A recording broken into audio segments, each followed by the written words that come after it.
నీవయ్యా, స్తోత్రాలయ్యా, నా దైవము నీవయ్యా. శుభోదయం. క్రీస్తునందు ప్రియమైన విశ్వాసులారా, మన రక్షకుడైన యేసు స్వామి యొక్క పవిత్ర నామములో మీ అందరికీ ఉదయకాల శుభాలు తెలియజేస్తున్నాను.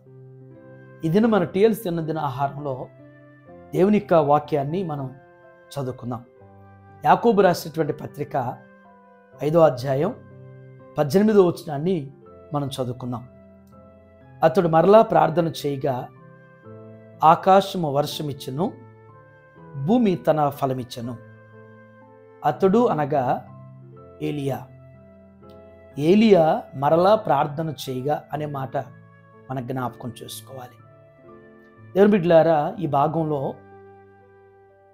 యాకోబు శ్రేష్టమైనటువంటి 2 తలంపులు చక్కగా ఏలియా భక్తి జీవితాన్ని బట్టి నేటి విశ్వాసులైనటువంటి మనకి జ్ఞాపకం చేస్తూ ఈ పత్రిక రాస్తున్నాడు. ఏలియాను గురించి మనకు తెలుసు. 7వ శతాబ్ద ప్రవక్తల్లో బలమైనటువంటి ప్రవక్త ఏలియా. దేవుని యొక్క పక్షాన సాహసోపేతమైనటువంటి ఆశ్చర్యమైనటువంటి అద్భుతమైనటువంటి కార్యాలు దేవుడు ఏలియా ద్వారా జరిగించాడు. అలాంటి ప్రవక్త దేవుని కొరకు బలంగా నిలబడ్డాడు, బలమైనటువంటి కార్యాలు చేశాడంటే ఒకటి గ్రహించాల్సిన విషయం ఏంటంటే ఏలియా గొప్ప ప్రార్థనాపరుడు. ఏలియా ప్రవక్త గొప్ప ప్రార్థనాపరుడు అనేటువంటి సత్యాన్ని మనం మర్చిపోకూడదు. మన జీవితంలో ఏలియాను బట్టి మన యొక్క ఆత్మీయ స్థితిలో, మన భక్తి జీవితంలో ప్రార్థన అనేటువంటిది చాలా ప్రాముఖ్యమైంది. మనం ప్రార్థన చేయటం అంటే ప్రభుతో సంభాషించటం. ప్రార్థన అనేది పరలోకపు అది తాళపు చెవి లాంటిది. ప్రార్థన నిధి తాళపు చెవి లాంటిది. మనకు నిధి ఉంది. నిధి కలిగినటువంటి పెట్టే బాక్స్ మన దగ్గర ఉంటే దానికి తాళం చెవి లేకపోతే, కీ లేకపోతే అది తెరవగలుగుతామా, తీసుకోగలుగుతామా?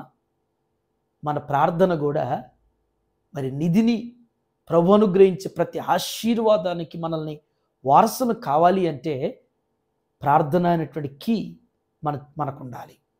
మనం ప్రార్థన చేయాలన్నప్పుడే పనులు గుర్తొస్తాయి. మనం ప్రార్థన చేయాలనుకున్నప్పుడు అపవాది తట్టుకోలేడు. మనల్ని ఏ రీతిగా భంగపరచాలని, మనల్ని ఏ విధంగా డైవర్ట్ చేయాలటానికి ప్రార్థన చేసుకోనికుండా ఏదో ఒక భారం, ఏదో ఒక పనిని గుర్తు చేసి ప్రార్థనలోనికి నడవనీయకుండా, ప్రార్థన చేసుకోనీయకుండా అపవాది చేసే పనే ప్రార్థన చేసుకోనీయకుండా చేసే పని. ఈ ఉదయం నీవు నేను ఏలియాలాగా, భక్తుల్లాగా ప్రార్థన చేయగలుగుతున్నామో లేదో చిన్న స్వపరీక్ష. నువ్వు ప్రార్థన చేయగలిగితే అసాధ్యమైనవి కూడా నీ పట్ల సాధ్యపరచబడతాయి. నీ బిడ్డల పక్షాన సాధ్యపరచబడతాయి. ప్రభు నీ ప్రార్థనలు వినటానికి ఎక్కువ ఇష్టపడతాడు. నువ్వేం అడుగుతావో అని చెప్పేసి నీవు అడిగినప్పుడు వాటిని ఇవ్వటానికి ప్రభు నీకు దగ్గరగా, సమీపంగా ఉన్నాడు. అయితే ప్రభు మనకి ఇవ్వటానికి మధ్య ప్రార్థన నువ్వు చేయగలిగితే ప్రభు దగ్గర నుంచి ఏదైనా మన జీవితంలో పొందగలుగుతాం. ఏలియా మరలా ప్రార్థన చేశాడని ఉంది. అంటే అంతకుముందు చేశాడు, మరలా ప్రార్థన ఎప్పుడు చేశాడంటే 3.5 సంవత్సరాలు వర్షం రాదని ఆహాబుకు చెప్పాడు. యెజ్బెల్ ఆహాబులకి 3.5 సంవత్సరాలు వర్షం లేదు. ఆ ప్రాంతం, ఆ దేశం అంతా కూడా కరువును అనిపించింది. ఆ కటిక కరువులో మరలా ఆ పరిస్థితులు చూసి ఏలియా దేవునికి ప్రార్థన చేశాడు. ప్రభు వైపు, ఆకాశం వైపు కనులెత్తి, చేతులెత్తి ఏలియా ప్రార్థన చేసినప్పుడు ఆ ప్రార్థన ప్రభు ఆలకించాడు, అంగీకరించాడు. ఆకాశము వర్షమిచ్చింది, భూమి తన ఫలమిచ్చింది. ప్రార్థన ఆకాశాన్ని వంచుతుంది. ప్రార్థన భూమిలో మనకి ఫలాలు ఇచ్చేటువంటి రీతిలో మన ప్రభు మనకి అటు రీతిగా అనుగ్రహిస్తాడు. ఈ ఉదయం మనం కూడా ప్రార్థన చేయగలిగితే ఈ సమస్త సృష్టి అంతటి మీద అధికారి అయినటువంటి మన ప్రభు మనకి ఎక్కడ ఏది ఇవ్వాలో, ఎప్పుడు ఇవ్వాలో మన ప్రభు తెలుసు. ఆకాశం నుంచి వర్షం ఇచ్చిన ప్రభు, భూమి నుంచి ఫలం ఇచ్చేటువంటి ప్రభు మనకున్నటువంటి వనరులను దేవుడు సమకూర్చి మనకి అనుగ్రహించగలిగినటువంటి వారు అనేటువంటిది మనం మర్చిపోకూడదు. ఒకటే ఆయుధం, ఒకటే అస్త్రం, ఒకటే మనం అనుసరించాల్సింది ప్రార్థన. ఈ ఉదయం నీవు నేను ప్రార్థనాపరురాలుగా ఉంటే దైవ కార్యాలు నీ జీవితంలో, నీ కుటుంబాల్లో అత్యధికంగా దేవుడు చేస్తాడు. అట్టి రీతిగా దేవుడు మనందరిని కూడా మరి స్థిరపరుస్తూ ప్రార్థనా జీవితంలో దేవుడు ముందుకు నడిపిస్తూ కృప చూపించునుగాక. ఆమేన్. ఈ దినం జన్మదినం జరుపుకున్నటువంటి మరి బాబు జోనతానుకు జన్మదిన శుభాకాంక్షలు తెలియజేస్తున్నాను. సామెతలు గ్రంథం 9:11 ప్రకారం, అలాగే సంకీర్తన 65:11 ప్రకారం మరి జోనతానుకు దేవుడు అనేక దయాకిరీటాలు అనుగ్రహిస్తూ విద్యలో, బుద్ధిలో, దేవుని దయలో, మనుషుల దయలో జోనతాన్ను దేవుడు దీవించి వారి తల్లిదండ్రులని, వారి కుటుంబాన్ని దేవుడు ఆస్వాదించునుగాక. It's your birthday. Happy birthday. It's your birthday. ప్రార్థన చేసుకుందాం. మమ్మల్ని మిక్కిలిగా ప్రేమించిన మా ప్రియ పరలోకపు తండ్రి, మీ పరిశుద్ధ పాదాలకు వందనాలు. ఏలియా గొప్ప ప్రార్థనాపరుడు నాయన. అంతటి గొప్ప సాక్షికరమైనటువంటి ప్రార్థనాపరుడైనటువంటి ఏలియా ద్వారా దేవా మీరు జ్ఞాపకం చేసేటువంటి మీ లేఖన సత్యాన్ని బట్టి మీకు వందనాలు.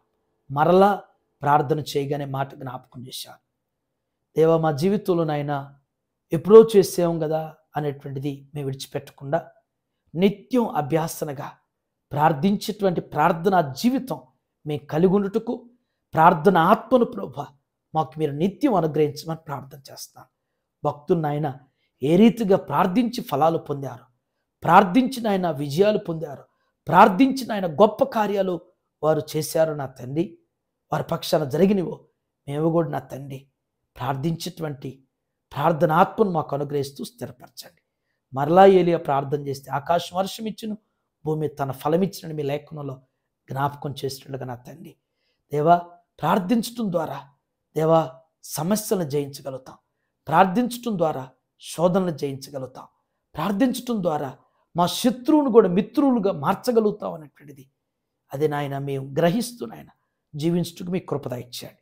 ఈ ఉదయం నాయన టీఎల్సింద అనుదిన ఆహారం చూస్తున్న ప్రతి బిడ్డను, ప్రతి కుటుంబాన్ని కూడా మీ చేతిలో సమర్పిస్తున్నాను. ప్రతి ఒక్కరు కూడా అయ్యా ఆశపడటమే కాదు, ప్రార్థన చెయ్యాలనేటువంటి ఆ గొప్ప ఆశయం కలిగి ఆత్మతో నింపబడినటువంటి వారుగా మీరు ఎంతగా ప్రార్థించారు భూమి మీద ఉన్నప్పుడు అటు ప్రార్థనా జీవితం మేము కూడా కలిగి ఉంటూ సహాయించండి.